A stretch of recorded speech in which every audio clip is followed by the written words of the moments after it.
what's today? Tuesday night live Q&A. Oh my gosh, that's bad if it's only Tuesday and I already don't know what day it is. My name is Tracy Madsen. I'm a certified professional dog trainer and behavior consultant, and I live in Utah. And I'm here for the next 30 to 60 minutes to answer all of your dog training questions. Sorry, there's a glare from my light. There, maybe that's better. Whoa. So if this is your first time, please give me your name and where you're from. So either state or country, and that will enter you into the drawing. And I'm happy to answer all of your questions. Let me see if I can make this better by lifting it up. Hey, Maddie. For those of you that have been here before, you will know that when I do these, I kind of just invite everybody into my home. So there, is that better or worse? I can't decide. We'll try that. I just invite everybody into my home. So, hey, Nicole, my dogs are running around, my cat's running around. Sometimes people come over. So it's sometimes crazy, but it's like real life.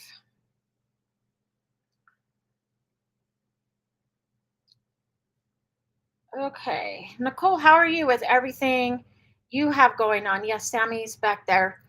My cleaning lady just left, and Sammy likes to try to sneak out the door. So I have to lock her up when the cleaning people are here so she doesn't try to leave. And she bit me today. She's never done that. I had like lotion on and she was licking it. And then the next thing I know, it's like chomp. I'm like, what are you doing? It kind of freaked me out.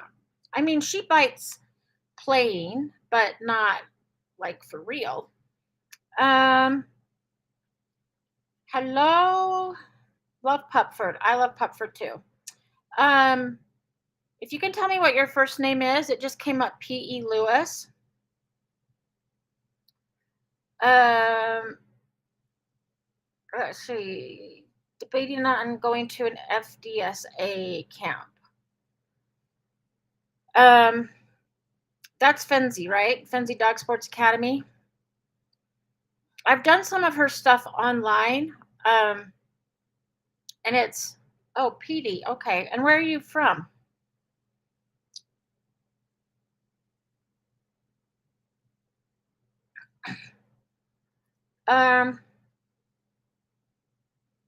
Yeah, it's like she's never done that before. Like she'll nibble and like I'll play with her and she'll bite, but just plain.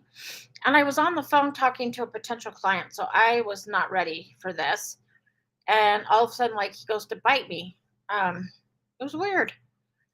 Oh, Ohio. Okay. Well, welcome. I'm glad you're here.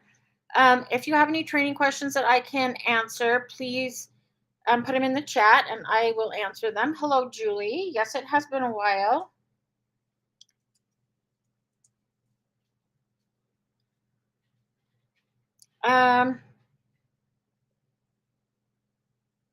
Yeah, that would be cool.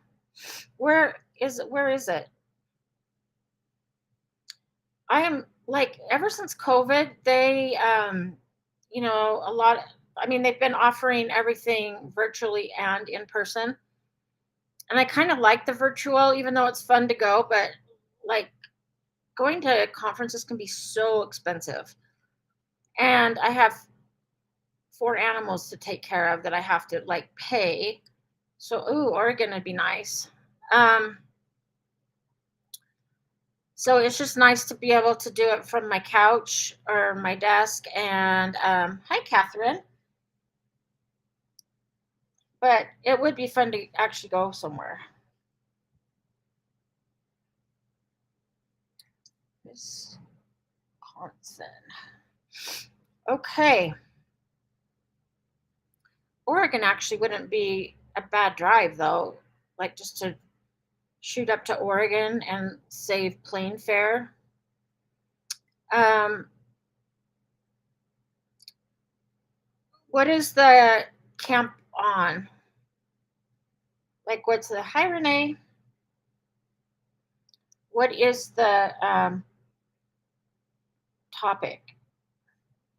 She has a lot of really good. She's a lot of really good stuff. Julie, do thunderships help anxiety? All I can do is go off of my personal experience, and that would be yes.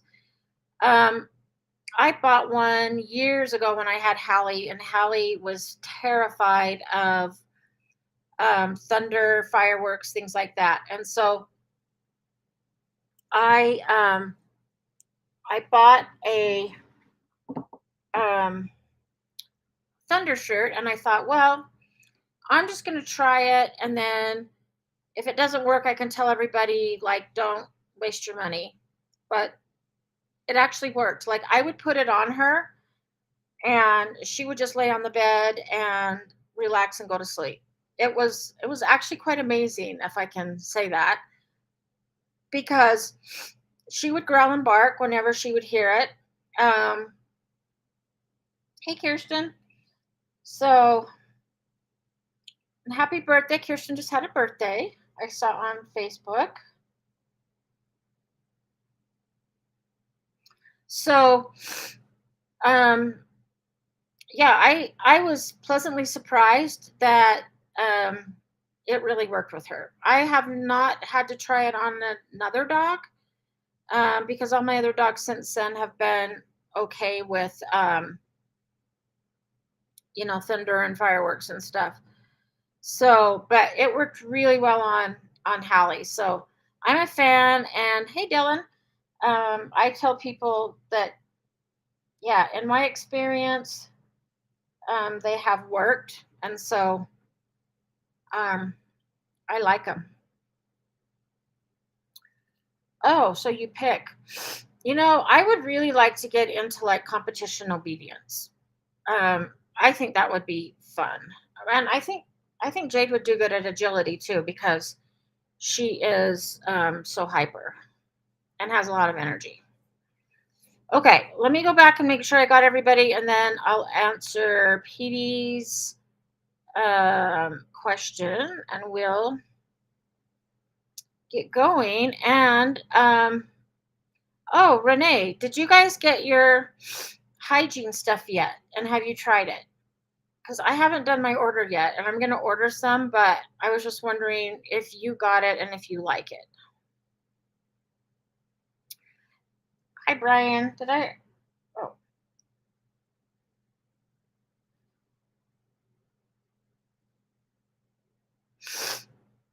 Um.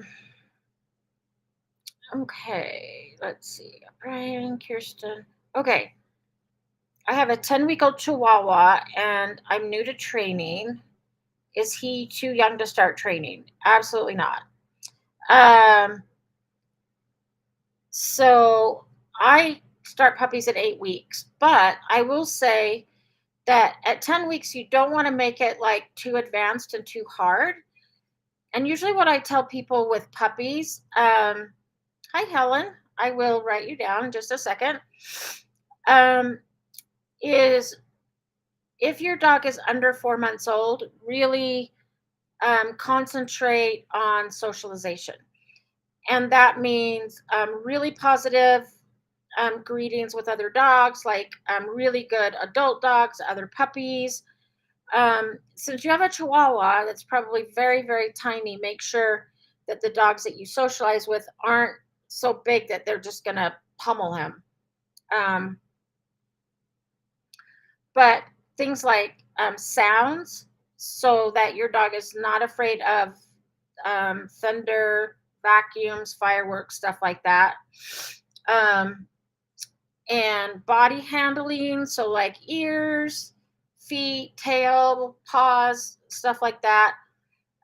People, so all kinds of people, like children, men, make sure that you have like sunglasses, hoodies, hats, all of that kind of stuff. So, um, so socialization is more than just to other dogs. It's anything your dog is going to be exposed to. So that would be like bikes, kayaks, skateboards, anything in your environment. And again, like people, other dogs. When I do sounds, I will do thunder, fireworks, vacuums. I will do door knocks, doorbells, and dogs barking. Just so when they get used, if they get used to that sound, then they're less likely to bark. Like when they hear another dog barking or when somebody comes to the door. So the way that I do that, and I'll just kind of explain how I do it, is I use my phone, or you can use YouTube, and I start with the volume. Whoa, I don't know why that there. I turn the volume down so it's pretty low, and then I'll play the sound. And Pupford has a great app that have like over 100 sounds on it. So I play the sound, and while the sound is playing, I drop treats. Um, so that the sound equals treats. When the sound stops, the treats stop. So you have that classical conditioning that sound equals treats. No sound equals no treats. If the dog does fine, then I turn it up. And for me, turning it up is like 2 clicks on my phone or just a little bit. So you really want to do it gradually. And if the dog like cowers, acts afraid, barks, then go down, like lower the volume a little bit. So only increase it as the dog is able to handle it. If it seems to be too loud and scaring the dog, then you want to lower the volume. Um, so I just have like the dog doesn't have to do anything. They don't have to sit. They don't have to do anything. They just have to hear the sound and get treats. So um, that's how you do sounds. I like to do different floor surfaces. So, oh, Maddie heard the word treat. So like tile, linoleum, carpet, cement, asphalt. Um, and what I will do is like put treats along the floor, and so that they walk along the surface and get the treats. So like in class, I'll have them walk on wood or plastic, stuff like that. Um, so if anybody wants, I do have a socialization checklist that I give to all my puppy clients. Anybody that wants it, email me. It's Tracy with an I, TRACI at pupford.com. And just tell me what handouts you want. And I will send it to you. It gives you ideas. We also do a puppy socialization bingo in my class. And it just like says, go do a happy visit at the vet or visit a grooming salon. Um, and it just gives you ideas. And then whoever gets bingo in my classes, like they win a prize. Um, but you could even do it just for fun. Like it just gives you ideas of what to do. So for 10 weeks, that's what I would focus on. I like to capture checking in. So anytime your puppy like looks and checks in with you, I like to click and treat. So, catching the dog doing things that you like. And then you can start with easy stuff like sit and stay, recall, things like that. But you just don't want to make it too hard. The other thing that you can do with puppies is like problem solving. Let's see, mine's out in the car. But like enrichment boxes, snuffle mats, the Kong wobbler where they have to tip it and figure out how to get the food out. Because that good kind of stress that comes from problem solving will help dogs to handle stress later in life. So, all my dogs are rescues and I've always gotten them older. So You can teach any dog of any age how to sit, stay, down, come, leave it, but you can't go back and do the socialization part again. So that's why I really love to hit really positive socialization. Also, always allow your dog choice and control. So if they don't want to approach a person, don't make them. When I'm doing handling, like the ears, the paws, if they want to back away, I let them back away, give them a break, and then I'll see if they're ready um, to go again. Yes. If you want your dog to be a therapy dog, wheelchairs, walkers, crutches, things like that. Because I'm actually a therapy dog evaluator, and we always reenact like people screaming or yelling at each other in the halls, or we have crutches or a walker or something like that, and the dogs just can't be afraid of it. So yes, very good point. um, and if you are raising like a service dog in training to be a service dog, you want to expose them to a lot of stuff as well. So great question. um, Let me go back and see, make sure I didn't miss anybody. Okay, I got Dylan, I got Julie. Oh, 25-hour drive for you. Yeah, it's not that far from me. Competition obedience is, it's like where you compete. So you do obedience, and you basically, doing like a formal heel, a stay, recall, things like that. But you compete. And so your dog has to like really be right on to do it. Right now, my dog is nowhere near ready to be able to do something like that. But I just think it would be fun. Okay. Helen, welcome. If this is your first time, welcome. Oh, and then start thinking about what you want to give away, what you want me to give away. Virginia, we have, oh, my pen's not working. We have two people from Virginia tonight. I always remember the Virginia people because that's where my brother lives. Let's see, Brian. I run Peyton in the backyard, so then she drinks a whole bowl. Oh, yeah. It's only if it's only been 3 days, you're not going to notice anything else yet. Nicole, Moose is doing well with nose work, and Wilma enjoys agility. Um, yeah, like I think Jade would do really well. Well, she loves nose work and agility. It's just me finding time to do it with her. I do like nose work with her, but not a ton. Um, Michelle, oh, Michelle, let me know where you're from, and I will enter you into the drawing.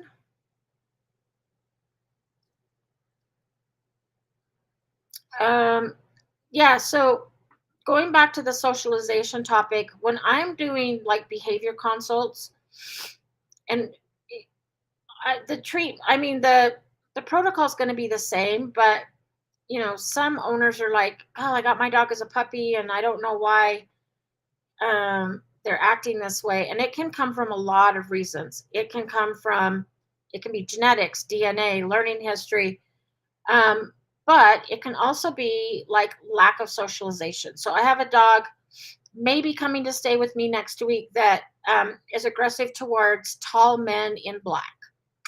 So it could have just been that when the dog was in one of those critical socialization periods, that they never saw a tall man in black. And so now, when they see him, it's just like scary for them, so they react.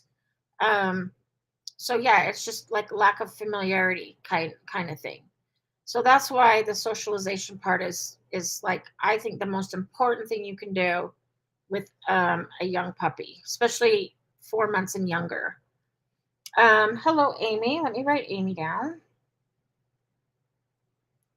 So for you guys that are new, um,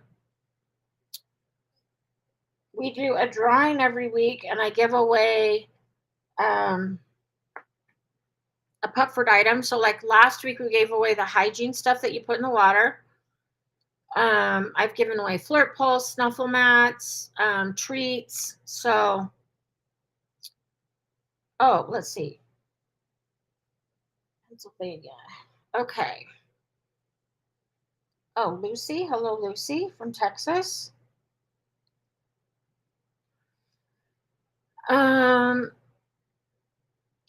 oh, yeah. A Yorkie that's 13 weeks old. Yeah, that's a perfect time to start.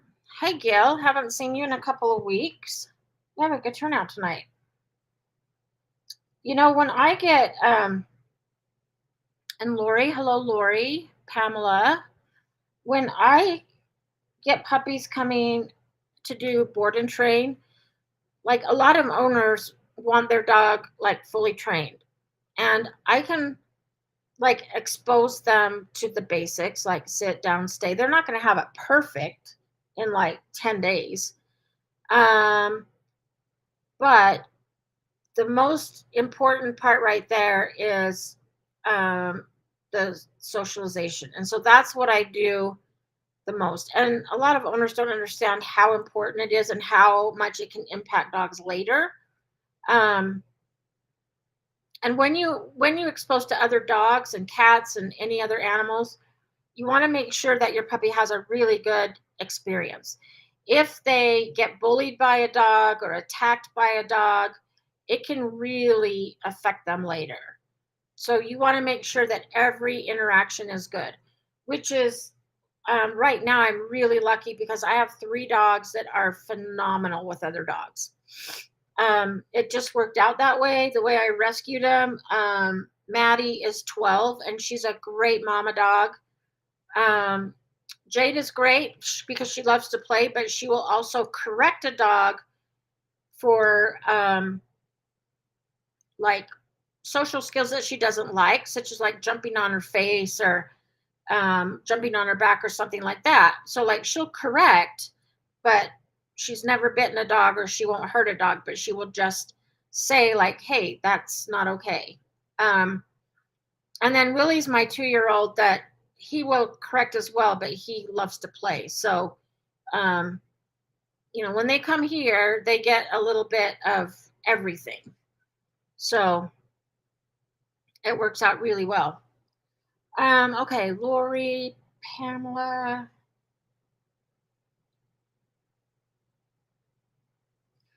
So I think sometimes, clients are like, well, I wanted my dog to learn all this stuff. And it's like, well, we can always teach that, but this is the most important part. Oh, Massachusetts. Okay.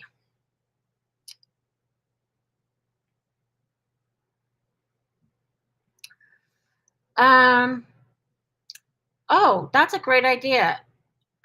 Shampoo or the butter up balm. I've tried the dry shampoo before and it is great. Um, so why don't we do that?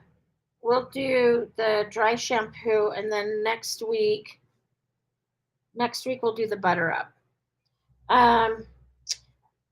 And if you already have the dry shampoo, just let them know that that you already have it and can I get a bag of treats instead? And they'll let you substitute.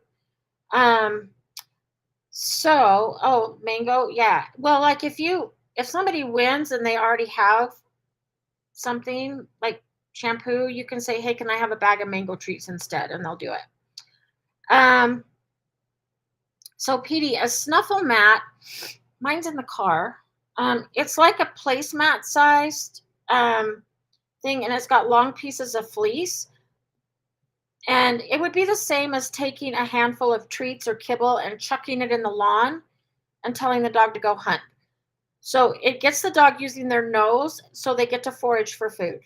Um, Another really important aspect of training is allowing your dog to do species specific behavior such as foraging, things like that. So nose work, when you do nose work, when we engage their nose, it engages their brain and it releases the dopamine and stuff in their brain. So And again, it's problem solving, which is eustress, which is the good kind of stress. So, like, I will take food and just kind of ruffle it through the snuffle mat. My dog Jade used to eat in like 10 seconds flat. And when I feed her in a snuffle mat, it's 9 minutes. Because even after they've found it all, they're still searching to make sure they found it all because it's still going to smell like food. Um, and so I usually let them keep foraging until they either start to pull out the fleece or they flip it over or something. Um, so it is great enrichment. Dogs are natural foragers. So letting them forage for food is one of the best things you can do. And again, you can do the same thing by throwing food out in your lawn, in the snow, in gravel, anywhere. Some rugs work well as long as the treats or the food blends in so that the dog has to use their nose instead of just seeing their food. Um, that works.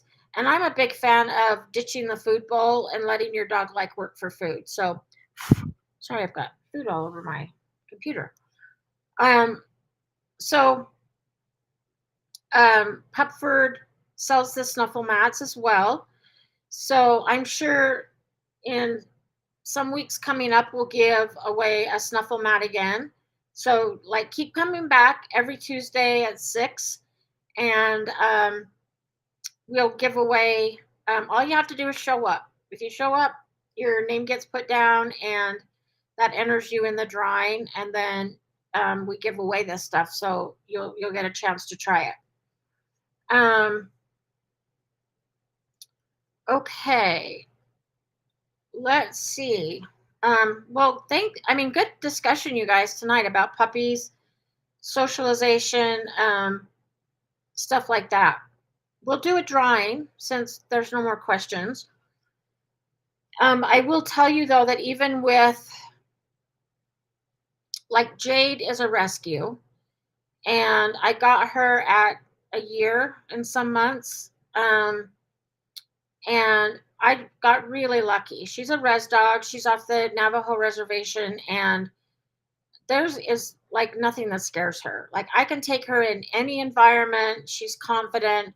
She gets along with all dogs, um, cats. Like, I got really, really lucky. So again, I don't think she had any training before I got her, but she has really good genetics. She's a pit bull Boston Terrier mix, and she's in training to be a service dog. She does migraine detection for me, but I can just put her in any environment, and she's also a therapy dog, as all three of my dogs are therapy dogs. But when we go to the school, the kids just maul my dogs. Like kindergartners, they don't know what's too rough. And so I always have to tell them, like, you can do this with my dogs, but you can't do this with just every dog out there because some dogs are not going to tolerate this. So, anyway, I had to brag about mine for a minute. But so with rescues, you can luck out and get like a really, really um, good dog. Like the three I have right now are so good. I've had some dogs rescued from dog fight busts. I've had some dogs that were abused. And yeah, you can still do counter conditioning, stuff like that. But if you can start early when they're young, it's gonna be awesome and make a lot of difference. So, oh, let me get these last two. Lonnie, hello, Lonnie. Um, oh, Nicole, we have kind of a makeshift snuffle mat combo. I will put their Kong wobbler on a bunch of blankets. Oh, perfect. Yeah, that's great.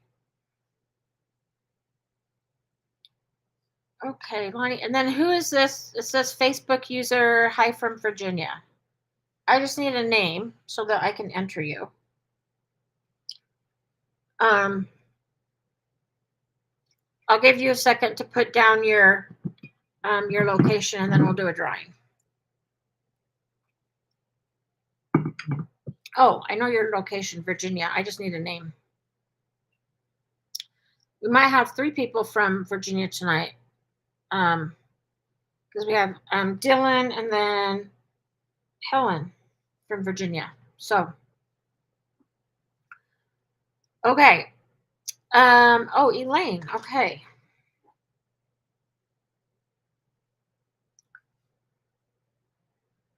Gildred.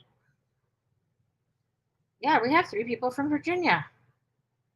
You guys have a beautiful state. I've been there 3 times to visit my brother. And it's beautiful. So Lonnie, that is a great question. They are just coming out now with I'll just say evidence, but they're saying now that there is another fear period at 7 months. So, yes, the first one is like there's some critical socialization periods and then fear periods. One of the fear periods, depending on which book you read, it could be anywhere from 10 to 14 weeks. So 10, 12, 14 weeks. That is when it's really important that your dog has positive experiences with everything. So, an example that I always use is if your dog is in a fear period, and let's say somebody steps on them, they may develop a fear of shoes or feet. I had a dog that was terrified of feet. So, if somebody was like tapping their foot, he would attack their shoe because he was afraid of getting kicked. So during that time, you want to make sure that like everything. So now they're saying that there is another one at 7 months, but I haven't heard 10 months. I'll have to look at the literature, ask in some of the training groups that I belong to, but 7 months is now like what we're being told. So thank goodness for all the scientists and PhDs that do all the research. Let's see. Michelle, have a kiddie pool filled with kiddie play balls and drop the kibble inside. Oh, yes. That's another one. So I do the same thing. And I'll drop kibble and treats or toys, but letting the dog get in the balls and like dig and stuff like that. So that's another perfect one. Pup turned 7 months today, so we'll see. Yeah. It used to just be like that period, the 10 to 14 weeks. But now they're saying 7 months. So there's another one. Oh, Lonnie, he was barking at a chair yesterday. It's been there the whole time. Then started barking at a plastic bag. Yeah, I mean, and some of that could be like transitioning into adolescent, teenage, which starts to happen about 6 months. So and it depends on the breed. The smaller breeds develop faster than the really large breeds. So, like a Chihuahua can reach social maturity at age 1, whereas a Great Dane is going to be like 2 to 3 years. So, yeah, I would expect to see that if there's all of a sudden something that change. What I do, Australian Labradoodle. So what I do is I will like pick up the plastic bag and just set it on the ground and put treats on it and let the dog choose to come and take the treats off the bag. And just be like, look, it's just a plastic bag. It's no big deal. And the more that you can just let them see like, hey, it's just a bag. It's not a big deal. Put it on, put treats around it. Let them check it out. Let them see that it's nothing bad. The chair, like you can put treats up to the chair, around the chair, sit on the chair and give treats from the chair. So you just want to make a really positive experience with whatever they're barking at. So what we're doing is we're changing their emotional response from that is scary to oh, that thing's really cool, and there's a lot of treats that come out when I see this. So I usually use the Pupford salmon treats when I'm dealing with fear, just because they're a little bit more stinky, but the dogs love them, so it's a little bit higher value. And um, and so then so it'd be like you guys, you that have been on here long know that I am terrified of mice. Um, so if somebody gave me $100 every time I looked at a mouse, I would start to want to see mice because I get $100 every time there's one in the house, and I can look at it without, screaming. So instead of being, I hate mice, I'm terrified of them, it's like, oh, I want to see another one because I get another $100. But dogs don't care about money, so we use treats. So that's why, like, you could use cheese or hot dogs or salmon treats or something like that. Um, yes, and Catahoula's um, fearful of storms. Yes, so you could try a thunder shirt. We talked about that earlier, and I do think they work. Um, you could also play, like, Pupford has that app of the sounds. And they do have some storm sounds like rain, wind. And so I would get them used to just the sound. So start with the volume down pretty low.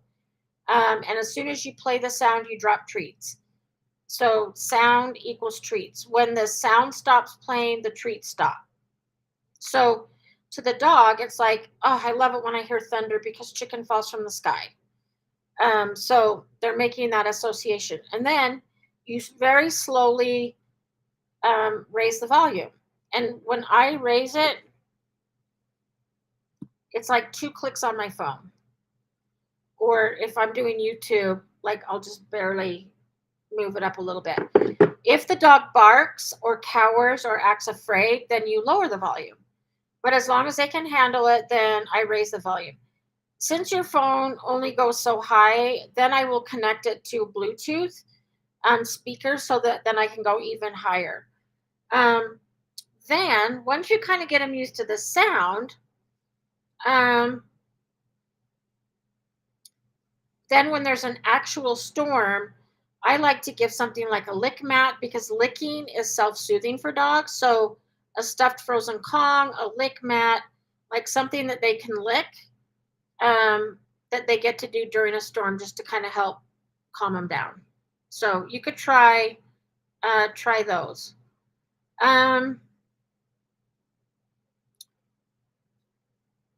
Let's see, Dylan. So do you come in with a treat, or do you have the company coming in with a treat? Usually what I do is I will, like, okay, let's say somebody comes to the door. I will use a cue that means, okay, so I will use a cue that means, oh, let's run to the back room and have chicken gizzards or something. And then, so the dog is in the back room, enjoying something. You can even throw treats in a room, scatter feed, let them find it. Invite company in, ask them to sit down, give them treats, and then I like to bring the dog out on leash and have like a snuffle mat and a lick mat and a Kong wobbler out so that the dog comes out and sees company, but then there's all this really fun stuff. And then every time they look at the company, like they're doing their lick mat, they're doing the snuffle mat, and every time they look up and see company, you can click. So it's like the engage disengage exercise. You can click, drop another treat down. So that's what I do. You can also do something like a go to your mat. So there's a knock at the door, and you can do a go to your mat. It also depends on why they're barking. Are they barking because they're afraid of company, or are they barking just because there's somebody at the door? Um, or is it because like, oh my gosh, there's somebody here and I have to say hi? Because that might be that would change like how I do it. I would probably do it different in each one. Um, but yes, then the other thing I like to do is I'll give company treats and I ask the company to toss the treats behind the dog. So throw it behind the dog so the dog can move away, and then they'll come as close as they're comfortable, and then they toss another one away, come closer, toss. So the dog learns that they can retreat, like they can move away and go back. um so yeah, if it was they're getting excited, I would maybe teach like a go to your mat and stay, and then we'll invite somebody in, and then if you can stay calm, then we'll release you to go say hi. I actually did that with a client's dog today. We did it. So if the dog broke the stay, we just closed the door, and as long as she stayed, we opened the door, invited somebody in, and then we would click and say, okay, go say hi, and then the dog could go say hi. The sound apps, it is oh, it's been so long since I'm going to my app store. I believe it's just from the app store. Yeah, so I just, well, you can't see it. There's a glare. I just typed in Pupford. Um, so dog and puppy training. Let's see.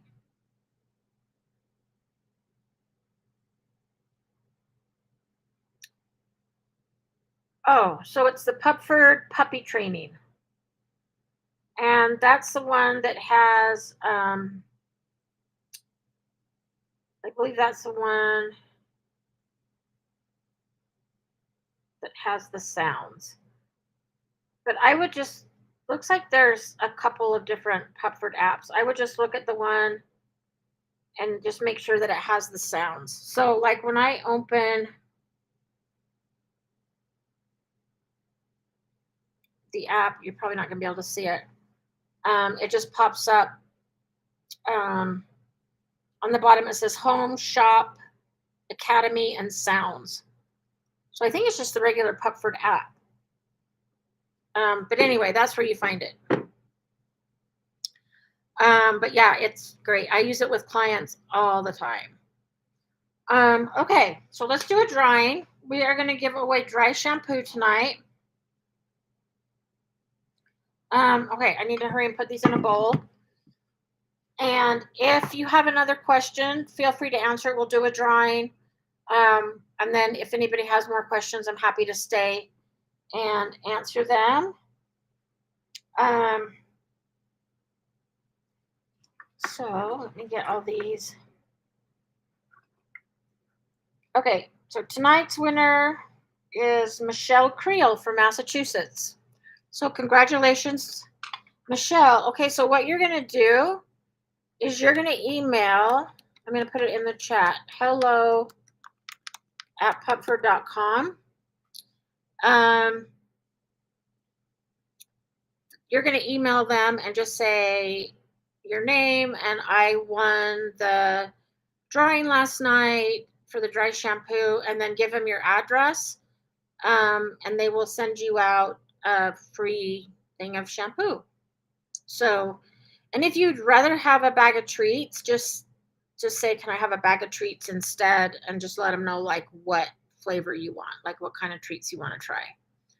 I haven't tried I haven't tried the new ones. So like the mango and stuff like that, I have not tried those yet. I need to. So anyway, oh, Kirsten, I don't know. Let me check and see if I can. I need to write myself a note. I just did a CGC, and I swear on the form it said, was it in person or via internet? And I honestly can't remember. So see, tomorrow's Wednesday.